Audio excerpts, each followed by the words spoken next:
rekan-rekan mahasiswa yang mengambil mata kuliah Cloud Computing ya. Selamat bertemu kembali pada materi yang keempat. Kita sudah masuk langsung ke pembahasan Cloud Computingnya ya. Saya ingatkan terlebih dahulu, silakan Anda melakukan presensi di jam kuliahnya terlebih dahulu, yaitu jam 13.00 sampai 14.00 dengan cara yang benar ya, jangan hanya dicentang ya. Baik, kita akan masuk ke Cloud Computingnya sendiri. Kita akan membahas beberapa definisi tentang cloud computing di sini yang biasa dibahas di jurnal, di materi kuliah dan sebagainya ya. Yang pertama dari NIST ya, jadi National Institute of Standard and Technology.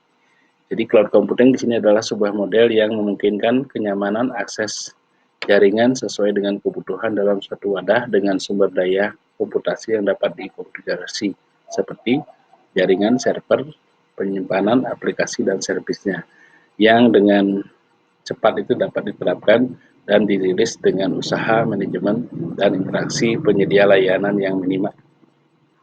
Yang berikutnya adalah definisi menurut Wikipedia. Anda mungkin sudah paham Wikipedia, itu ada banyak definisi-definisi, tetapi tidak boleh diacu untuk karya tulis ya, karena di sini apa? Semua orang boleh mengubahnya. Ya. Baik, menurut Wikipedia, cloud computing adalah komputasi berbasis internet, di mana sumber daya bersama, perangkat lunak, dan informasi disediakan untuk komputer dan perangkat lain sesuai permintaan. Ini seperti halnya jaringan listrik ya. Nah, kemudian yang berikutnya adalah menurut WhatIs ya. Menurut WhatIs di sini terinspirasi dari gambar yang sering kita gunakan ya, ketika kita menggambar sebuah jaringan, biasanya kita gambar komputer, kemudian ada internet, kita simbolkan dengan awan ini ya. Nah, dari situlah definisi itu muncul ya. Cloud computing ini adalah istilah umum untuk apapun yang melibatkan pemberian layanan yang di-host melalui internet.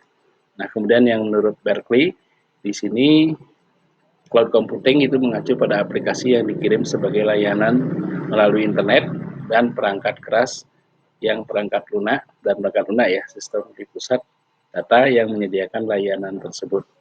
Ya, nah dengan beberapa definisi itu kita mungkin bingung ya, tapi nggak usah bingung ya, kita lihat aja sederhananya cloud computing itu adalah paradigma dalam komputasi, cara berpikir dalam industri IT, tetapi tidak ada teknologi yang khusus ya. Nah, gagasan pusatnya di sini kita utamakan adalah tentang komputasi utilitas ya. Ada SOA dan SLA ya. Nah, kemudian properti dan karakteristiknya yang perlu diperhatikan di sini, yaitu adalah skalabilitas dan elastisitasnya harus tinggi, ketersediaan dan kehandalan tinggi, kemudian manajemen tinggi, dan interoperabilitasnya juga demikian. Interoperabilitas di sini adalah sistem yang dapat menangani beberapa atau beraneka ragam sistem, misalnya ada dalam Windows, Android, dan sebagainya.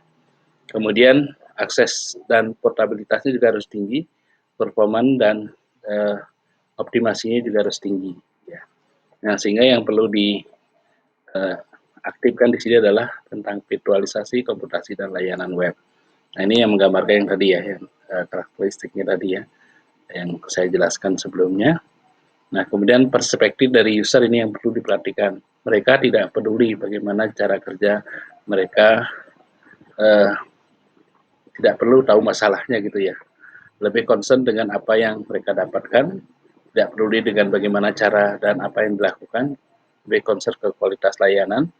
User tidak memiliki infrastruktur fisik dan hanya membayar sesuai dengan mereka dapatkan.